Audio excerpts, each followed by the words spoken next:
So good morning, everyone. Today's 267 days later. It's 30 weeks since we started our first COVID-19 case.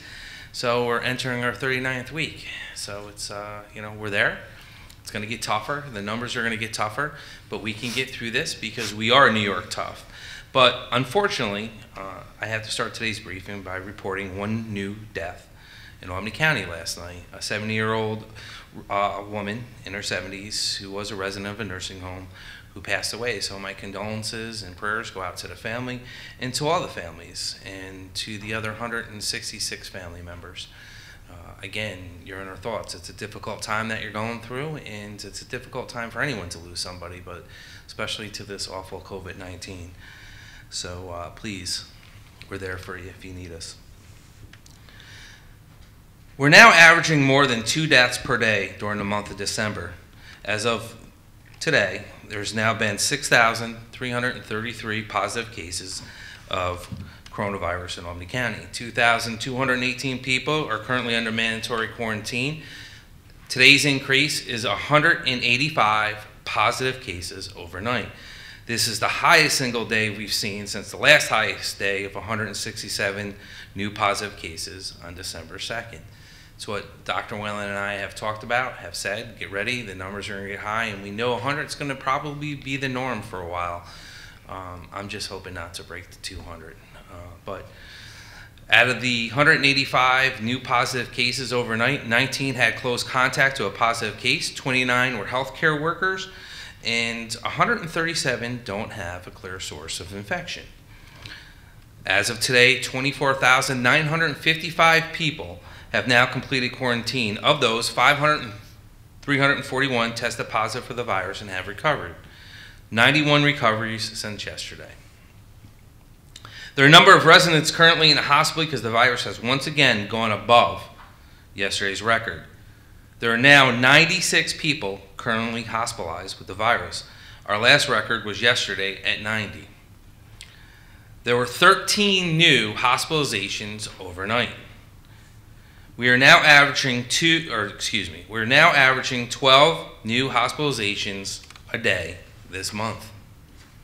We continue to see this virus putting people in the hospital with a wide range of ages. So I want to point out 2 people are younger than 25, so it is starting to affect that age group differently. That's one up from yesterday. 14 of those hospitalized are between the ages of 25 and 49 years old, and 38 are between 50 and 74 years old. Our hospitalization rate is at 1.51% of those who have tested positive. Yesterday, that rate was 1.46%. 16 patients currently in the ICU. Yesterday, the number was 14. This is the highest number of ICUs that we've had since April 13th. We tied the highest day we've had for ICU patients. So just to let you know, our hospitalizations and now our ICUs are a lot higher than today than it was when we started this 9 months ago. It's true our hospitals are better equipped to deal with this. It's true there's new therapies out there. There's new vaccine coming out. And but for whatever reason, we're starting to see more hospitals filling up and more ICU beds. People are staying shorter, they're getting out, which is a good thing. St. Peter's is reporting record numbers of patients in their hospitals, and we need to bring these numbers down. Because as we stated the other day with the control room, and we have a control room meeting today, that basically they're basing the new matrix on whether or not hospitalizations beds, ICU beds, and personnel at these hospitals where we go. Over the last 5 days, we've averaged 150.6 new positive cases a day. Yesterday, it was 131.6. Looking at our percent positive rate, Albany County 7-day rolling average now hits 4.8% using the data from December 1st. The latest available on the state dashboard. Our daily percent positive rate hit 4.2% on Tuesday. I'm hoping we'll get a little bit more information today with the control room meeting, like I was just saying, and to get the answers for the microcluster new initiatives that the governor put out and what that means to businesses, what it means what zones we go into, and so forth. So we have that today at 1,400 hours, and once we get that information, we will get it out. Other matrix will include hospitalizations, health rates, hospitals, beds, which I said, staff, and so forth. And, you know, again, it's going to be dependent on what they're building off of, and then we'll figure it out. I wish I had the better answer. I wish I could do a deeper dive into this, but until we get the answers or we hear from the governor's press conference today, we're still waiting on guidance from DOH on how we're going to go forward.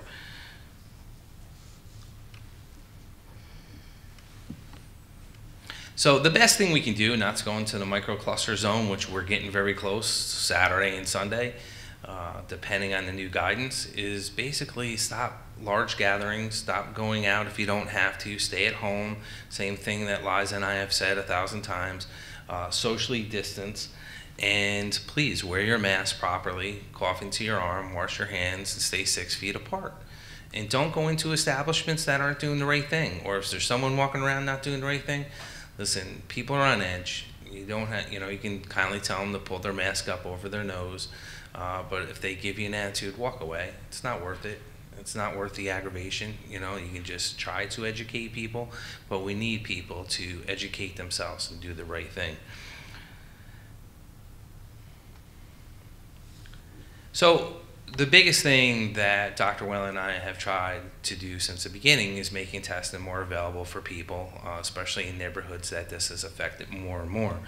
So we continue to evolve and get more testing. Yes, more people are getting testing, but we still need more testing sites. We need still to get everyone tested that we can, whether you have signs or symptoms. This is really going to give us the data that we need of how much more this virus is in our community and how it's spreading. It helps Dr. Whalen and her team do their job. Today is the first day of testing at the Times Union Center, and we'll continue on Mondays and Fridays going forward. And today we actually got a full list of people, so it's packed today, which is good. And it makes sense with the colder weather to get people out of the elements and socially distance. Obviously, it's a 17,000 seat arena, so there's plenty of space to socially distance everyone and do this safely. And that's the key word, safely. But inconvenient, to make it convenient for people to come and get tested. And again, I will challenge any organization out there, any group, any nonprofit group, if you want us to help set up testing or for your community members, we'll make it happen. We'll make it happen. I need partners in the community. I need people to help us. And I need to educate people why they need to come out and get tested. And also at the Times Union Center, parking will be available for free, so please keep that in mind. Also next week, we are going to the Watervliet Dome on Wednesday. So thank you to Mayor Patricelli and the council members there and everyone there and our great partnership we've had at the Watervliet Dome with DOS and everyone else. So we will be testing there on Wednesday. So we are trying to get out in a partnership with Sheriff Apple. We're moving to the hill towns to get more testing up there in the hill towns available for Burn Knox, Westerlo, and Queens, which we have gone down. And to the supervisor down there, thank you for everything, because he stays on top of us. So we do need these partners, and the only way we're going to curb this is get people tested. But Dr. Whalen. Good morning. So again, today we find ourselves in the unfortunate position of breaking another record, and we are not alone in this. This is happening across the country. There is a surge in illness, in hospitalization, and in deaths. This is reason more than ever for people to comply with the advice that we've been giving for the past 8 months. We know that we're a week out from Thanksgiving, a week and a day out from Thanksgiving, and we're starting to see cases pick up. I do not think yet that we have seen the full extent of the effect of Thanksgiving, and I am concerned, as are national officials, of a so-called surge upon a surge. It is likely that our numbers will continue to go up. It is likely that they will be higher due to the Thanksgiving travel and gatherings. And it is likely that it will not be improbable that next week our numbers will be in the 200s. What we are doing today will influence the numbers in the next 2 weeks. So again, coming into Christmas time, coming into Christmas season, it is important for people to curb what they normally do. Curb, shopping in crowded places. Try to utilize online platforms, and I'm happy to see that a lot of our local retailers are making this option or curbside pickup available for people so that they can avoid crowds, shop at off hours. Do what you can to protect yourself from being exposed to a large amount of people, and when you are out and about, it is essential to wear a mask that covers your nose and face, and that you remain as distant as possible from other individuals and wash your hands. In the coming days and weeks, what we're concerned about, again, is the surge of hospital beds. And every day we are not happy to have to report increases in hospitalizations, increases in ICUs, hospitalizations, and unfortunately, deaths. Many of these, please remind yourself, are preventable with your behavior changes. If you do what you can to stay safe, you can make an effect in the general community. Each one of us has this responsibility. And, again, we continue to implore you to do the right thing. Thank you, Dr. Whalen. And thank you for your resilience of getting us through this. And, as we talk about everyone, not just the essential employees, but everyone out there doing their job, thank you. And I do try to highlight people, but I do want to thank Major General Shields in the New York Army National Guard. The National Guard, if you look at it this way, in this nation's history, has not been this deployed since World War II. And not just delivering food packages, getting ready to hand out the vaccine, standing at airports all around the state of New York, and still being mobilized overseas, which my buddy comes home today, so I will be there to see him at the airport.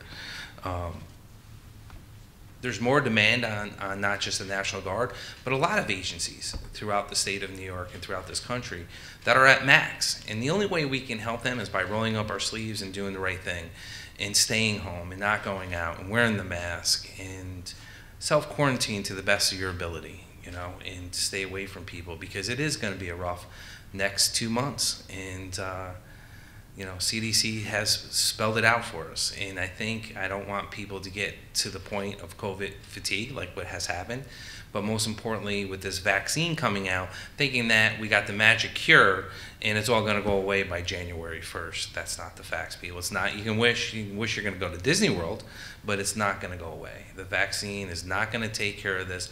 It's going to, and I hate to say it, and again, I hope you can, another issue that you can poke fun at me if I'm wrong. I hope I'm wrong, but we're looking probably to September 2021 before you get anything normal back in your life. And we still got to deal with the economy crisis, people losing their jobs, the businesses that were shut down, the businesses that are going to close, that won't reopen, And talking about that, I was supposed to be in D.C. this week, lobbying as president of County Executives of America with Congress and Senate, and we had meetings set up, but now we're trying to do it via Zoom. Very important for the relief package they got coming out to Joe Biden, President-elect Joe Biden, the top Democratic Congress leaders in the bipartisan COVID relief package yesterday is $908 billion. It's not the $2.2 trillion, but I'll take $908 billion, because what's in there, $300 more a month for people that have got laid off of this and now that are running out of unemployment. A bailout just not for the airline industry, but for people that work Broadway and for our arts and entertainment and our stage handlers, the people that don't have a check coming in, that can't pay for their health care. So there's so much relief in there. It's better than nothing. So to Nancy Pelosi and Chuck Schumer and to Mitch McConnell, please put your differences aside and get this done for the people of this country. I don't want to hear about politics. I don't want to hear about I don't care. Give a crap if you're a Republican, Democrat, conservative, working family, socialist. Get the job done for the people, because that's what matters. We need relief now. We need help now. And it means $160 billion to the state of New York, which is going to help the governor continue to do the good work that he's doing day in and day out. But we can't do it if they keep fighting over party lines and party affiliations. And listen, it's not perfect. It's not the perfect package, but I guess sometimes I've been taught in this job, something's better than nothing. And when you're looking at our SNAP program, our HEAT program, all our programs going through the roof, so to speak, this month alone, because people needed assistance, people needing housing. It's just the beginning. And I don't, listen, it's time, Christmas and holidays, and I want people to be happy. The light is there at the end of the tunnel. But please help us get there. Please. And reach out to all your Congress members and Chuck Schumer, our senator, our great senator, is doing a great job, and Senator Gillibrand and Paul Tonko and all of them, and just say, please get this package done for the people of New York State and for the people of this nation. So to wrap it up, I want to remind people to get tested. Whitney Young's available. I named the sites at the TU, but you can call Whitney Young at 518-465-4771. UAlbany, as always, 188-364-3065. CVS, Albany Med, I could go through it. Priority One, our good partners with Priority One in Gilliland. Again, we pay for it through Whitney Young. New York State pays it through Albany, so if you don't have insurance, don't worry about it. It shouldn't be an issue. And to all the partners out there, go to our website, albanycounty.com, and you can see the wait times and all that. Yes, we are checking it, and it's, some of the numbers are on time, some of them aren't. It's just people are trying to get the rapid test more than anything else, so be patient. As always, we have mental health support available 7 days a week, 8 a.m. to 5 p.m., 518-269-6634. Our 24-hour sexual assault hotline number, 518-447-7716. The 211 with United Way, and the New York State hotline, as always. Please be safe and stay healthy,